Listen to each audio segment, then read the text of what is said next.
Bienvenidos a todos los presentes. Mi nombre es Andrés. Junto con Diego queremos compartirles ingredientes fundamentales en el desarrollo de aplicaciones con GeneXus. Nosotros trabajamos en GeneXus Consulting y bueno, nuestra metodología de trabajo se llama GeneXus Consulting Development Framework. Y bueno, en esta charla vamos a estar parados en el diseño y en el desarrollo de aplicaciones. Cuando nosotros incursionamos en el mundo de la cocina y empezamos a hacer alguna receta, comenzamos con un conjunto básico de ingredientes. Luego, en el tiempo, cuando repetimos la misma receta sucesivas veces, vamos incorporando diferentes ingredientes a la receta. Si los ingredientes son agradables para nuestro paladar, lo que hacemos es dejarlos en la receta. Pero si los ingredientes no traen un buen sabor a nuestras comidas, lo que hacemos es los quitamos de la receta.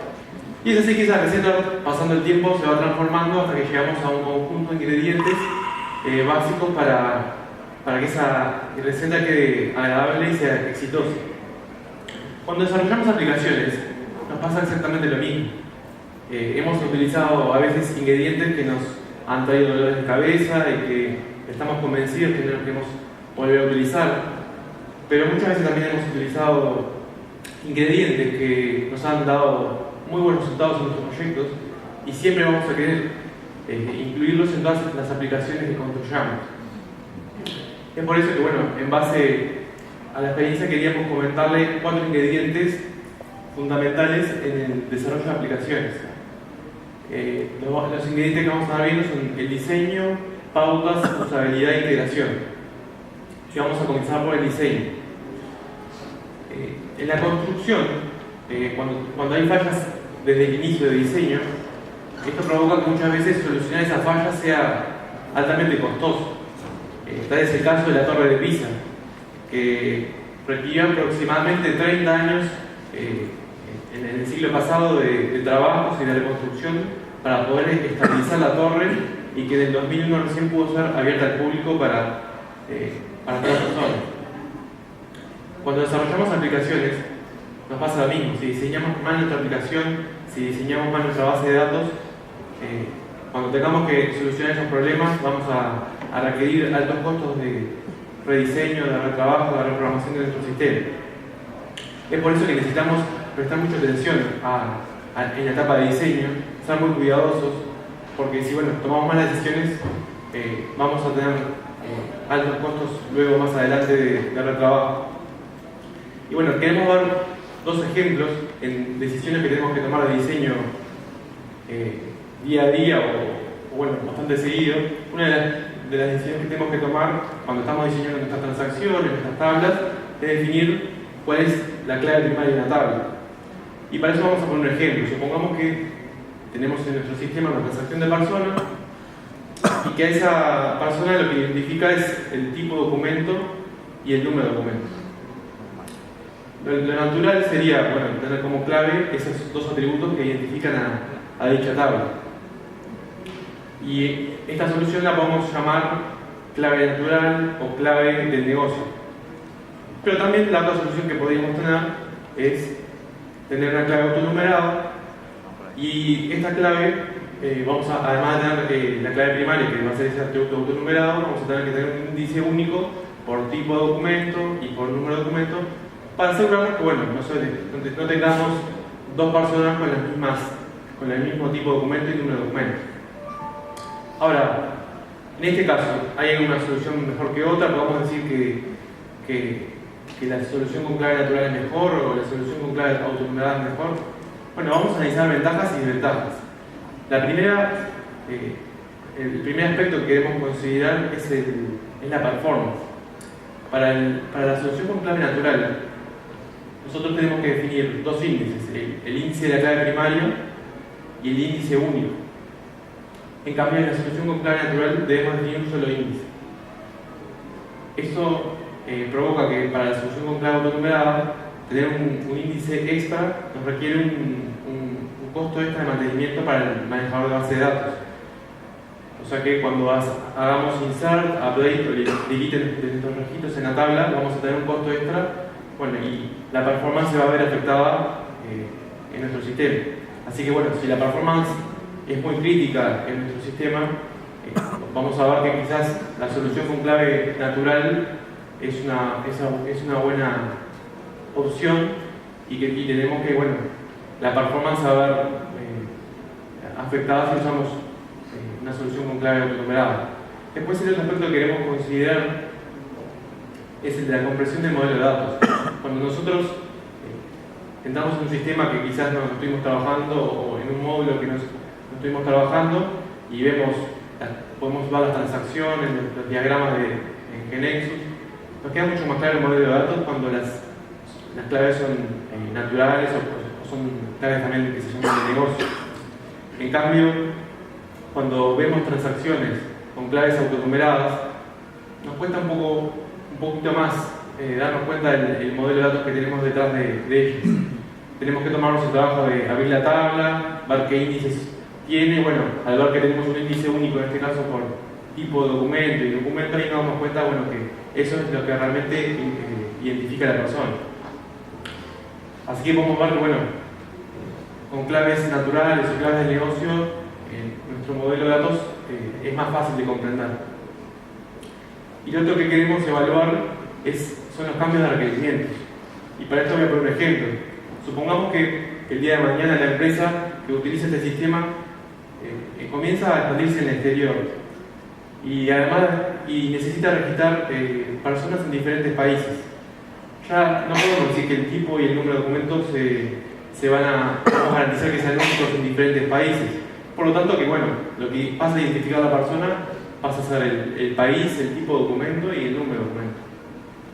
Si evaluamos qué cambios nos requeriría con la solución con clave natural, lo que tenemos que hacer es cambiar la clave de la tabla, que bueno, es un cambio importante, cambiar todas las claves foráneas en la tabla persona.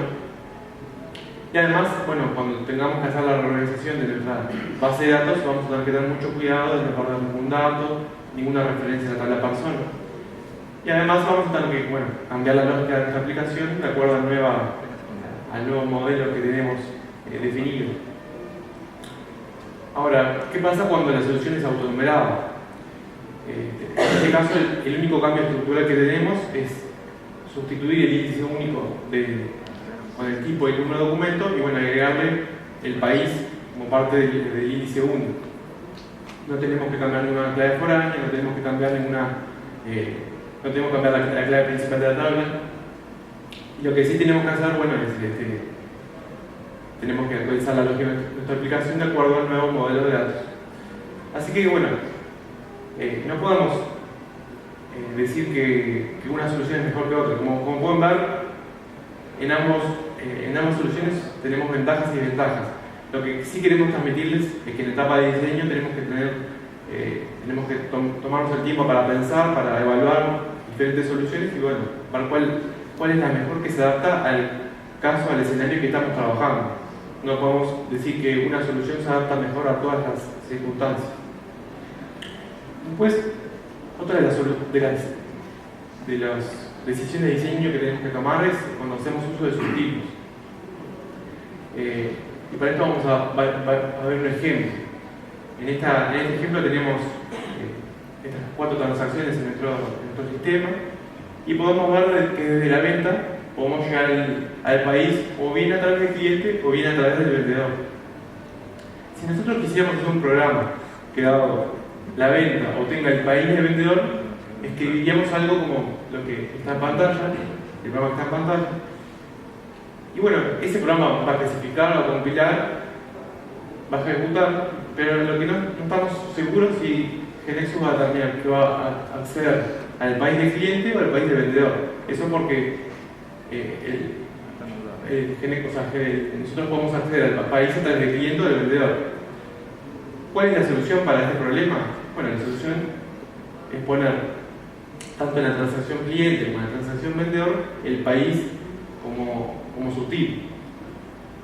Este ejemplo, bueno, es un ejemplo sencillo porque tenemos 4 transacciones, pero nuestros sistemas, bueno, el sistema de Gamporter que tenemos en el orden de cientos de transacciones, detectar este tipo de circunstancias es bastante difícil y tenemos que prestar mucha atención para poder descubrirlas y detectarlas en tiempos de diseño. También tenemos que ayudarnos de las herramientas que nos hacen Excel, los diagramas, de tablas, de transacciones, para que podamos poder ser cuidadosos y poder darnos cuenta de este tipo de circunstancias. Así que el primer ingrediente lo que queremos transmitirles es que podamos tomar el tiempo necesario para hacer el diseño de nuestro sistema, podamos ser cuidadosos, evaluar ventajas, desventajas, mirar con mucho, ser muy minuciosos para todo el trabajo que hagamos, porque sabemos que si lo tenemos que rediseñar más adelante nos va a llevar mucho trabajo. Después, el siguiente ingrediente que queremos ver es el de pauta. Nuestros equipos están formados por diferentes personas. Este es el equipo de Genexus Consulting. Como pueden ver, somos unos cuantos. Y en todas nuestras organizaciones están formadas por personas diferentes, con diferente formación, diferentes estilos de trabajo. Y difícilmente las personas trabajan de la misma forma. Si a dos desarrolladores les asignamos la misma tarea, difícilmente escriban los mismos programas, las mismas líneas de código, las mismas nombres iguales a los atributos, a las tablas, a las transacciones. Es por eso que necesitamos uniformizar y estandarizar nuestro trabajo. Nosotros en Genexus Consulting tenemos pautas de desarrollo que son generales a toda la empresa. En algunos casos, de acuerdo a las necesidades del cliente y del proyecto, necesitamos actualizar o instanciar esas pautas de acuerdo a las necesidades. A veces el cliente tiene sus propias pautas, sus propios estándares, y bueno, en esos casos nos adaptamos a las necesidades que tiene el cliente. Y bueno, una de las cosas que nosotros incluimos en nuestras pautas, por ejemplo, cuando vamos a comenzar un proyecto, especificamos cuáles son las propiedades que vamos a setear en la KV. Para cada entidad vamos a especificar el modo de ingreso. Cuando tenemos que filtrar campos de fecha, de código, de descripciones, cómo lo vamos a hacer. Y también vamos a tener buenas prácticas, como por ejemplo, si vamos a usar una regla par, tenemos que definir si es de entrada, de salida, de entrada-salida. Si es una variable, si vamos a definir una variable, tenemos que especificar o bien si es un dominio, si es un atributo. Cuando tenemos que usar o bien bind component o bien new, qué criterios tenemos que utilizar para escoger una u otra opción. Así que bueno, estas son algunas de las pautas de desarrollo, buenas prácticas que tenemos en Genexus Consulting. Otra de las cosas que es necesario definir son estándares de nomenclatura. Al igual que las pautas, nosotros tenemos un estándar de nomenclatura para toda la empresa, en donde especificamos si es que necesitamos algún prefijo para nuestros objetos, nuestros atributos. También especificamos cómo vamos a nombrar las transacciones, los subtipos, los atributos, las variables, los índices. Y bueno, también como es el caso de las pautas, si a veces el cliente tiene ciertos estándares propios, nos adaptamos a esos estándares. Y en el caso de ciertos manejadores de base de datos en el que tenemos ciertas restricciones en cuanto a los largos, también tenemos que adaptar el estándar a esos manejadores. Así que bueno, ahora Diego va a seguir con el siguiente ingrediente.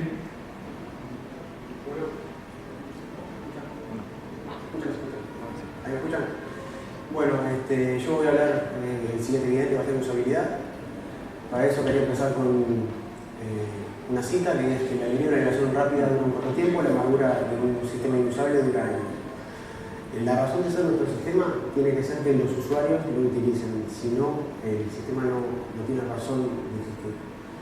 Por eso necesitamos tener pautas claras de usabilidad. El problema de no definir claramente la calidad de nuestro software en usabilidad, el problema de esto es que si llegamos al final de este desarrollo y nos damos cuenta que el sistema es inusable, el costo de reingeniería del sistema es demasiado alto. Voy a mencionar los factores que aplican la usabilidad, el aprendizaje, que refiere a cuán rápidamente una vez que presentamos nuestra interfaz al usuario, el usuario aprende a realizar su tarea de forma eficiente, la eficiencia, que es luego de que el usuario aprendió a hacer la tarea, cuán eficientemente la realiza con la interfaz que nosotros le presentamos, la memoria, que este aspecto lo que mide es cuando un usuario deja de utilizar un sistema por cierto tiempo, cuánto tiempo le cuesta al usuario una vez que retoma a usar nuestro sistema para realizar su tarea, cuánto tiempo le toma volver a hacerla de manera eficiente, los errores, que mide cuán fácilmente el usuario le permitimos nosotros con nuestra interfaz recuperarse de errores, no errores de programación, sino errores que el usuario hace un clic en una página que no quiera, cómo lo hacemos retornar a la página, si mantenemos el estado de lo que estaba haciendo, y la satisfacción, que es cuánta satisfacción le da al usuario utilizando nuestro sistema, porque eso lo que nos va a dar es la respuesta del nivel de usabilidad que el usuario está dando. Con todo eso tenemos la usabilidad. Si vemos esto un poquito más adentro, vemos que acá deberíamos tener un patrón o un estándar para hacer nuestras codificaciones, ¿no? Para eso lo que usamos nosotros como en primera instancia en GNexus son patrones. Nosotros usamos Adobe Tools y los criterios de usabilidad en Adobe Tools ya los integran cuando están desarrollando ellos los patrones. Entonces tenemos un grado de usabilidad y un nivel de usabilidad ya alto en nuestras aplicaciones. Además de eso, al utilizar patrones estamos haciendo los diálogos uniformizados, es decir, que el usuario sabe para dar de alta un registro qué pasos tiene que seguir. Vamos a tener un diseño estandarizado, vas a ver que vamos a tener el botón de agregar un nuevo usuario arriba a la derecha, para un registro va a ser inline, y el usuario está familiarizado con eso y todas las pantallas les van a presentar uniformemente en el diseño. Y por otro lado tenemos la productividad y los dos aspectos. El primer aspecto es a nivel de desarrollo, que nosotros al estar convocados de tools estamos a un nivel de abstracción superior y por ende nuestros desarrolladores desarrollan más rápido. Y por el otro lado, a nivel de los clientes, por ejemplo, nosotros entregamos el módulo de clientes a nuestro cliente y lo empiezan a utilizar, hacemos una capacitación de cómo dar de alta, de cómo borrar un registro. Y luego, cuando le entregamos el módulo de productos, si lo estamos utilizando también con patterns, esa capacitación a nivel de nuestro cliente va a ser más rápida y van a poder usar eficientemente el sistema más rápidamente. Pero la pregunta es si solucionamos todo con esto. No, la verdad es que no solucionamos todo.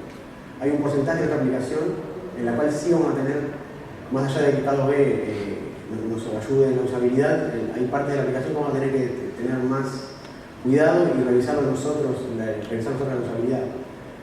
¿Cómo hacemos eso entonces? Bueno, primero, nosotros en GNexus tenemos como metodología incluir actividades de diseño y usabilidad desde el inicio de los proyectos. Como les había mencionado anteriormente, es obvio que tenemos que incluir al principio porque si incluyemos al final tendríamos que rediseñar nuestro sistema. Y además de eso, incluimos a un experto en diseño, porque nosotros somos ingenieros, no somos diseñadores, entonces tenemos que incluir a alguien que esté capacitado en ese tema. Y entonces, desde los requerimientos y en la arquitectura definimos las pautas de usabilidad que vamos a tener y lo tenemos nosotros como entrada, como jefes de desarrollo o desarrolladores, las pautas cuando estamos diseñando la solución y los paneles para los usuarios. El resultado de eso va a ser que con las pautas más Adobe vamos a tener una aplicación integrada y va a ser el 100% usable. Por otro lado, la integración, ¿qué integramos nosotros en nuestras aplicaciones? Integramos User Control, External Object y componentes o módulos que previamente desarrollamos nosotros. Para el User Control y External Object, uno se debería hacer algunas consultas antes de integrarlos a su aplicación. Por ejemplo, la primera pregunta y la más importante es si GNexus ya no nos puede resolver lo que queremos resolver con User Control y External Object.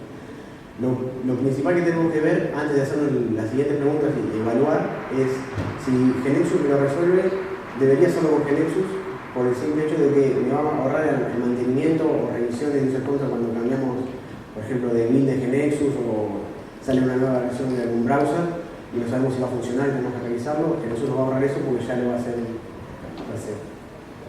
Entonces, ¿qué consideraciones tenemos que tener si vamos a utilizar User Control o External Object? Primero, la funcionalidad. Obviamente es un ítem bastante obvio, pero además de eso necesitaríamos, aparte de la funcionalidad, el grado que nos cubre la funcionalidad. Le digo un ejemplo básico, es si estamos agregando User Control de un menú, y es un menú de 2 niveles, y el cliente nos pide agregar un nivel más, deberíamos haber visto antes si la funcionalidad del user control nos iba a proveer de poder agregar el nuevo nivel o vamos a tener que abrir el user control y tocarlo nosotros en ese momento. Por otro lado, el licenciamiento, hay user control que son licenciados, ahí están las logias que son librerías que cuando las incluimos tenemos que pagar. Acá tenemos dos temas, el tema de costos, si lo vamos a transferir al cliente, si lo vamos a absorber nosotros, y por otro lado, en nuestro caso, por lo menos, necesitamos el tipo de licenciamiento que tenemos pautado con el cliente que vamos a entregar. Si vamos a entregar un licenciamiento open source sin licencias, por ejemplo, deberíamos evaluar el user control antes para poder integrarlo.